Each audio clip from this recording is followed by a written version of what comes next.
Welcome to Suman TV. ఇవాళ ఒక simple వంటకం చేసుకుందామండి. చాలా పాతకాలపుది, అంటే ఇది ఎక్కువగా పేదవాడి పులుసు అంటుంటారు.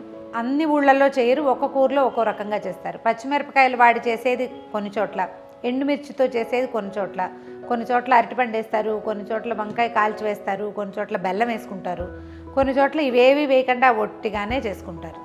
ఎండాకాలం కనుక ఇలాంటి పదార్థాలు తీసుకుంటే వడ కొట్టకుండా ఉంటుందని చెప్తారు. ఏమీ తినబుద్ధి కాదు, ఎండకి దాహం వేస్తూ ఉంటుంది, ఏదో మజ్జిగాన్న తింటే చాలా అనిపిస్తుంది, కూరనార తినాలనిపించదు, ఆయిలీ పదార్థాలు తినలేకపోతాము. అలాంటప్పుడు అన్నంలో కలుపుకొని తినడానికి రాగి సంకట్లో కానీ, జొన్న సంకట్లో కానీ, లేదా ఏ బొంబాయి రవ్వో, బియ్యపు రవ్వో, సొజ్జిలాగా అంటే ఉడకబెట్టుకుని తినే అలవాటు ఉన్న వాళ్ళకు కూడా ఇది చాలా బాగుంటుంది. సింపుల్ అండ్ ఈజీ ఉల్లిపాయ పచ్చి పులుసు. పచ్చి ఉల్లిపాయలతోటి, ఒకవేళ ఉల్లిపాయ ఆసక్తి లేని వాళ్ళు చేసుకునేదే లేదనుకోండి, ఆసక్తి ఉన్నవాళ్ళు, అలవాటు ఉన్నవాళ్ళు సింపుల్గా చేసుకోవచ్చు. రాయలసీమలో ఒక రకంగా చేస్తారు, తెలంగాణలో ఇంకో రకంగా చేస్తారు, ఉత్తరాంధ్రలో ఇంకో రకం, ఏ ఊరు రకం ఆ ఊరిదే. ఇవాళ మన స్టైల్లో చేద్దాం. ఇదివరకు పొయ్యిలు కుంపట్లు వాడే రోజుల్లో ఎండుమిర్చి కానీ పచ్చిమిర్చి కానీ ఆ కుంపటి సెగనో పొయ్యి సెగనో పడేసేవాళ్ళు. ఈ ఎండుమిర్చి ఇలా పొజ్జలు ఉబ్బిపోతాయండి, భలే బాగుంటుంది చూడ్డానికి. కుంపట్లో వేసినా కూడా కాలిపోతాయి. పచ్చిమిర్చి కూడా అలాగే చిటపట్లాడి కొంచెం సగం సగం కాలేవి. ఆ కాలిన వాటితోటి చేసుకునేవాళ్ళు. మన దగ్గర ఇప్పుడు పొయ్యిలు కుంపట్లు లేవు కదా, అందుకని మనం ఏం చేస్తామంటే ఏదో కాస్త చిన్న మూకుడు పెట్టి కాసిన ఎండుమిర్చి కాల్చుకుంటాం. ఎండుమిర్చిని పొయ్యి మీద కాలిస్తే పిచ్చి ఘాటు వస్తుందండి, గొట్టొచ్చేస్తుంది. సో అందుకని ఏం చేస్తామంటే అది కొంచెం వేడెక్కనిచ్చి ఒకసారి మూకుడులో అట్లా వేయించేసి అప్పుడు చేద్దాం. ఉల్లిపాయ పచ్చిపులుసుకి బేసిక్ ఇంగ్రీడియంట్ ఉల్లిపాయే. పచ్చిపులుసు అంటే పులుసు అంటే చింతపండుతోటి చేసుకునేది.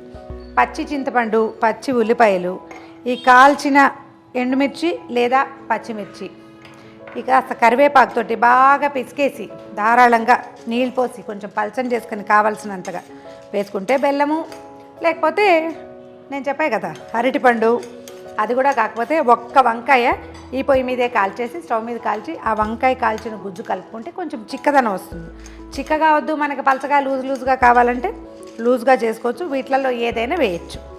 మిరపకాయలు వేగిపోయినాయి, ఇలా పొచ్చలు ఉబ్బిపోవాలన్నమాట. కొంచెం కాలినట్టు ఉంటుంది, ఒక స్మోకీ ఫ్లేవర్ ఉంటుంది, కాలిన రుచి.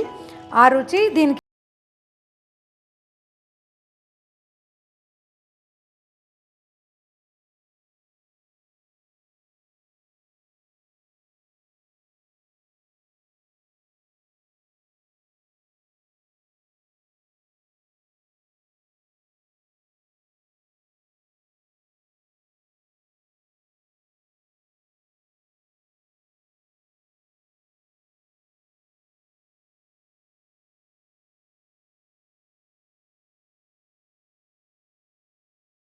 ఎండుమిర్చి కాల్చాం కదా, ఒక పెద్ద ఉల్లిపాయ ముక్కలు కలిపి బాగా నలిపేయాలి. అంటే ఈ కారము ఈ ఉల్లిపాయలోకి పట్టాలన్నమాట బాగా. దీంట్లోకి ఒక చిటికెడు పసుపు, ఒక హాఫ్ స్పూన్ ఉప్పు, దీనికి సరిపడా ఉప్పు వేసేసరికల్లా కొంచెం నీరు వస్తుంది, ఇదంతా కలిసిపోతుంది బాగా. దీన్ని అసలు పొయ్యెక్కించరండి, దీన్ని స్టవ్ మీద పెట్టే పని లేదు. కాకపోతే పచ్చి చింతపండుతోటి రసం చేసుకునేటప్పుడు ఎప్పుడు కూడా చింతపండు వాడిన చోట దాని తాలూకు వాత గుణాన్ని, ఆ గుణాన్ని తగ్గించడానికి దానికి చిన్న బెల్లం యాడ్ చేయటం ఆయుర్వేద శాస్త్రరీత్యా ఇది చాలా పర్ఫెక్ట్ అని చెప్తారు వైద్యులు. తర్వాత ఇలా చింతపండుతోటి ఏం చేసినా దానికి కొంచెం వాత పెట్టాలన్నమాట, చురికిచ్చాలి, అంటే ఏమన్నా చూయమనిపించాలి, కరెక్ట్ పదం చెప్పాలంటే అది. దీంట్లో చిన్న తాలింపు పెట్టుకుంటేనే దీంట్లో ఉన్న ఔషధ గుణాలు కొన్ని ఉన్న చింతపండులో కొన్ని రోగ గుణాలు కూడా ఉంటాయి. కొంత పైత్యము, కొంత వాతము అట్లా చేసే లక్షణం ఉంటుంది, అది పోతుందన్నమాట. పూర్తిగా నీరు వచ్చేసింది. ఇప్పుడు మన చింతపండు రసాన్ని యాడ్ చేద్దాం దీనికి.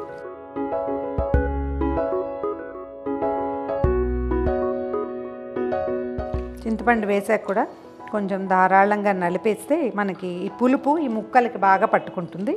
ఇదంతా రోట్లో వేసి కూడా నూరుతారండి. నేను ఒకళ్ళ ఇంట్లో చూశాను, రోట్లోనే ఉల్లిపాయ అన్నీ రుబ్బేశారు మామగారు. ఒక ఆవిడ చక్కగా నున్నగా చేశారు. ఉల్లిపాయ ఇట్లా ముక్క భావకంగా కనపడకుండా గుజ్జుగా ఉండి ఎంత బాగుందో. అయితే వాళ్ళ ఇంట్లో మరీ లూజ్గా చేయాల, కొన్ని చోట్లేమో లూజ్గా. ఇదేంటంటే మా ఇంట్లో వంటకం కాదు, నేను రకరకాల చోట్ల చూసి ఆ రుచి నాకు నచ్చిందనమాట. కొంచెం ఎండాకాలం పచ్చి ఉల్లిపాయలు తినచ్చు, ఆరోగ్యానికి కూడా అవసరపడుతుంది. అలాంటప్పుడు ఎప్పుడైనా టేస్ట్ చేయడానికి బాగుంటుంది. ఓ 2 గ్లాసుల నీళ్ళు పోసి మనకు కావలసినంత పల్చగా, మన రుచిని అనుసరించి ఎంత పులుపు ఉండాలనుకుంటామో అంత పల్చగా చేసేసుకోవచ్చు దీన్ని. 2 గ్లాసులు నీళ్ళు పోసేసాను నేను. ఇది చూడండి, చూడడానికి ఎట్లా చింతపండు కనపడుతుంది కదా.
ఇది మొత్తం కలిపి దీనికి వాత పెట్టాలన్నమాట. ఇది చుయ్యమనాలి. అయితే ఇందులో ఒక ఆయుర్వేద రహస్యం చెప్తానండి. మా పెదనాన్నగారు ఒక ఆయన ఉండేవారు. అంటే బంధుత్వం కాదు కానీ అది చాలా ఆపేక్షగా పిలుచుకునే పిలిపే అనమాట. ఆయుర్వేద వైద్యులు డాక్టర్ మాధవరావు గారని. ఆయన చారులో, పులుసులో వాటిలలో ఇనప గరిటతోటి తాలింపు పెట్టాలి. ఆ గరిట పులుసులో మునగాలని చెప్పారు ఒకసారి. ఎప్పుడు మేము దాన్ని పాటిస్తూనే ఉన్నామండి. స్టీల్ గరిటతో పెట్టుకోవచ్చు, కానీ ఇనప గరిటెలు కొనుక్కుని ఆ గరిటతోటి తాలింపు వేసి ఆ తాలింపుని అందులో ముంచితే ఆ ఇనప గరిటె తగలంగానే ఈ చారులో ఉన్న, చింతపండులో ఉన్న రూక్ష గుణం కొంత తగ్గిపోయి ఆరోగ్యం పెంపొందుతుందని చెప్తారు. చాలా బాగుంటుంది. టేస్ట్ చూడండి ఎలా ఉంటుందో. ఇది నా పద్ధతిలో నేను చేసింది. మీకు ఇంకేమైనా ఇందులో అడిషన్స్ లాంటివి ఉంటే అవన్నీ కూడా కామెంట్స్ రూపంలో తెలియచేయండి.